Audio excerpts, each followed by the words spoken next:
Captain, and we are back. Let's go back to Levi in Detroit. Go ahead, Levi. Yes, sir. Thank you so much for allowing me to really clear this up. Um, be it Mike Brown, Sandra Bland, Trayvon Martin, I have never objected to you going in addressing those issues, whether you were invited or uninvited. I feel that you are an essential a person that's needed as a voice. However, I take issue with your methodology and your expressed repudiation or denouncement or renouncement of nonviolence. And I heard you say it over and over again next week, and I took it upon myself when asking myself, I said, is Al Sharpton only concerned with controlling the fires when he go in, or is he really sincerely does he want to extinguish the fires? And I say that because when I look at the Arab Middle Eastern population around Detroit, there are people, according to what the United States government says, there were Muslim Middle Eastern terrorists who actually bombed the World Trade Center, according to them. However, but you don't see none of these police departments in suburban Detroit harassing them, killing them, beating them, brutalizing them. And I believe it is because they do not subscribe to the tenets of nonviolence. Then I went further than that and looked up the word violence, and I found the smoking gun.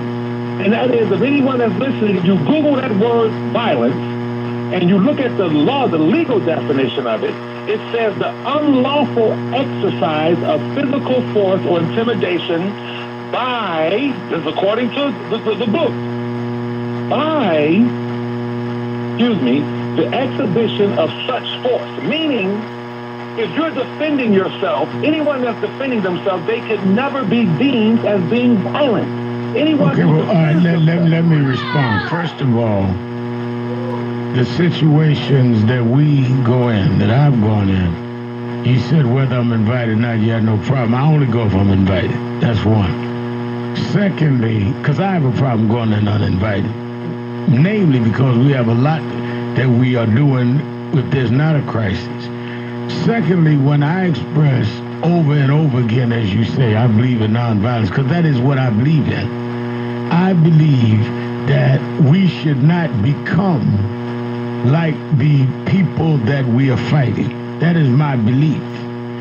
Third, when you say that when you have people in, I believe you said Detroit, that engage in terrorism, that other people in Detroit, Arab and Muslim leaders, I think you said, don't go and beat them up and all that. I don't think we wouldn't beat anybody up.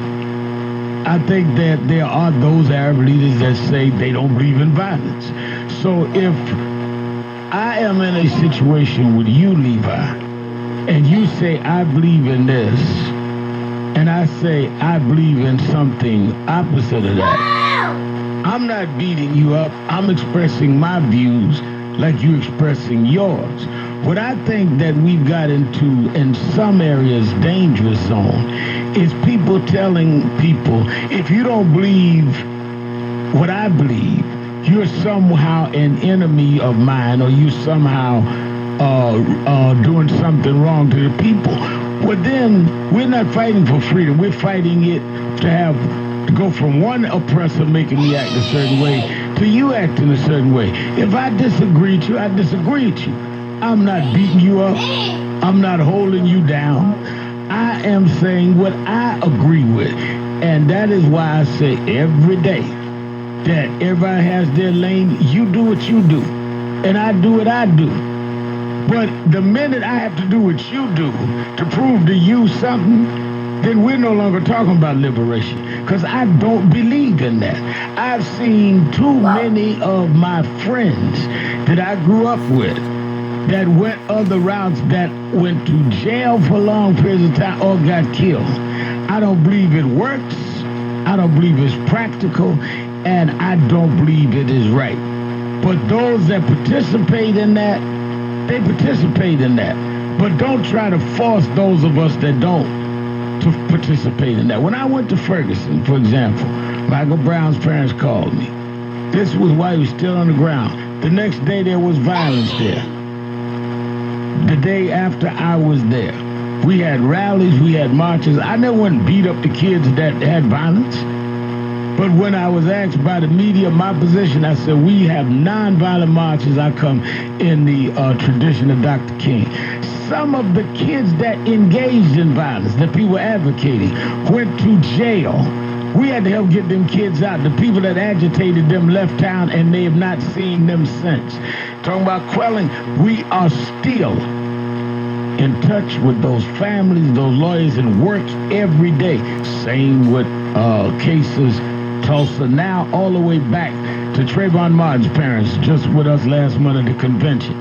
Many of the people that scream all of this violence, run in, get people excited. We haven't heard from them since. Them families have not heard from them since. So it's not about quelling, it's about building real movements. I raised the question, is a lot of these people that are screaming and yelling really setting our people up, knowing that they're going to leave them holding the bag?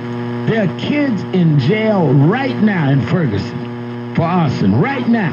I know one that got 7 years. Listening to that, they don't even write or visit. We do, and I don't believe in the violence. You understand my answer? Yes, sir, and I understand and I agree with you 100%. And Brent, when you said that to me a couple of years ago, that you have friends who were murdered and put in prison, it brought tears to my eyes. So what I'm asking you is this. Just say, is there ever a time that we should leave violence on the table? Listen, right now, hypothetically, if Donald Trump said we about to surround every black neighborhood and put these big rolled blacks back in slavery, is there ever